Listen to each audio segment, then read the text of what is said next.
Hey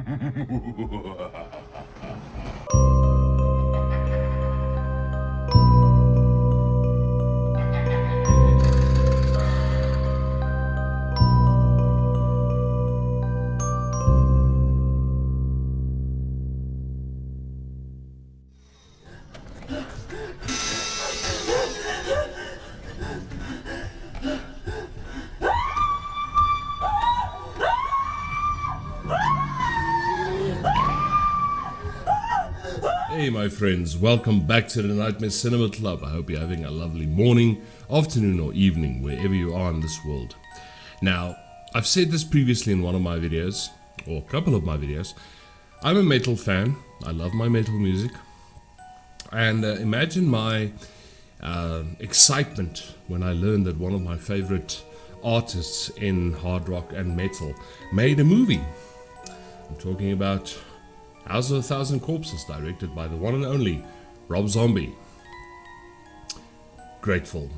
This film actually spawned two more sequels after this, The Devil's Rejects and Three from Hell.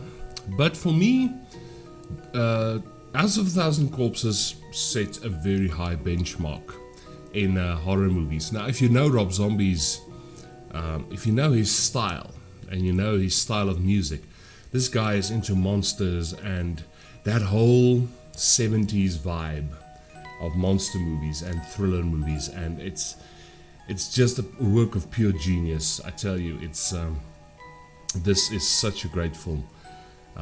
It centers around the Firefly family.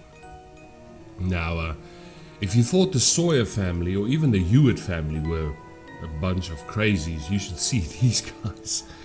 Wow, But yeah, I mean, this film was made on a budget of about $7 million. When it came out, it didn't receive the praise that it deserves, and I think still it's one of those underrated horror movies that needs a little bit more attention. You see the style of this. It's very grainy. Rob Zombie has this way when he makes his movies. He inserts all these weird cutscenes and flashes and weird music and real 70 cliches, if I can put it that way. But he does it great. That's what I love about his movies, especially House of a Thousand Corpses. But yeah, we follow Bill, Jerry, Mary and Denise. Four youngsters on a little bit of a road trip. It's funny, why is it always young people on a road trip? And they start having a little bit of a fight because Jerry didn't put enough gas into the car, and they come upon a little sideshow attraction / gas station run by Captain Spaulding. Now, I mean, a lot of people have a lot of fears of clowns. Now, this is one clown that scares the crap out of me. I mean, Captain Spaulding is just weird, but he has, like I say, this sideshow attraction with, a museum of monsters and madmen. But he also sells fried chicken. But yeah, getting back to the movie, the youngsters are making a documentary about sideshow attractions and stuff. So this is the perfect place for them to come and, explore their, info for their documentary that they're doing. Now, Captain Spaulding, you can see he's a little bit off. You can see that the tor het bietjie van die stokkie afgeval. That basically means he's not lekker. He's cuckoo, stikken, mal. But yeah, and he takes them on his murder ride. Now, I must say, for a roadside attraction, this is one of the coolest things I've ever seen. I've been to many fairs in my life, and I've never seen a spook house look as cool as this guy's roadside attraction. Let me tell you that. And he talks about Albert Fish, another infamous serial killer, and he talks about Dr. Satan. Dr. Satan! Dr. Satan, according to local legend, was a surgeon who worked at the Weeping Willows Sanitentiary, but he got banned from there for performing lurid acts. He tried to do experiments on patients which turned them into mindless zombies and stuff. But and then after they killed him, the vigilantes, his body was missing. So the legend of Dr. Satan is still alive. Now again, those names, it's so Rob Zombie. It's so Rob Zombie that the kids, being curious, they want to go and see where the tree is standing where Dr. Satan was hanged. And Captain Spaulding tells them basically, don't do it, it's just a legend, it's not. But the kids insist, they want to go to this.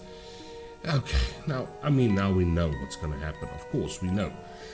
So the kids move on. They have this mysterious hitchhiker that they pick up, which is played by Rob Zombie's wife, Sherry Moon Zombie. She plays in all his movies. You can see her in almost every music video that he's ever done. She has this very irritating voice in this thing. She plays the part of baby Firefly. And they have this weird blowout, but the blowout is caused by one of her brothers, RJ. He shoots at the wheel, so of course there's going to be a blowout. But there's a plan to this. They're going to the farmhouse of the Firefly family. Now, guys, again, these people are a little bit mal. Otis is one of the worst characters that I've ever seen. Not worse in being bad. When it comes to depravity and just plain psychotic, Otis is, and he's played by Bill Moseley, the guy we saw as Johnny in Night of the Living Dead, the remake. We saw him as Chop Top in the Texas Chainsaw Massacre Part 2. But anyway, Karen Black also plays. She's the mother of the Firefly family. It's such a weird, atmospheric movie. And as soon as these people step into that house, you know that something is going to go wrong for these people, and you know that the shit is going to hit the fan.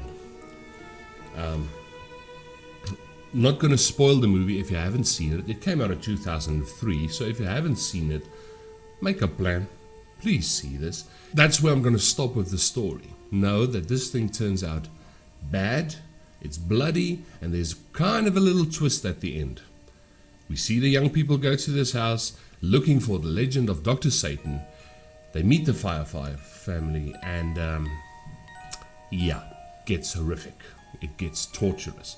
There's enough blood, gore, and guts in this thing for any hardcore horror fan. And like I said, guys, it's a great movie. Seek it out and see it. But that's my look back for today, my friends. I will see you guys in the next one. Take care of yourselves in this chaotic world. Remember to hit that like, share, and subscribe buttons, and spread the word. Help me spread the word. Thank you for your continued support. Really appreciate it, guys. Cheers.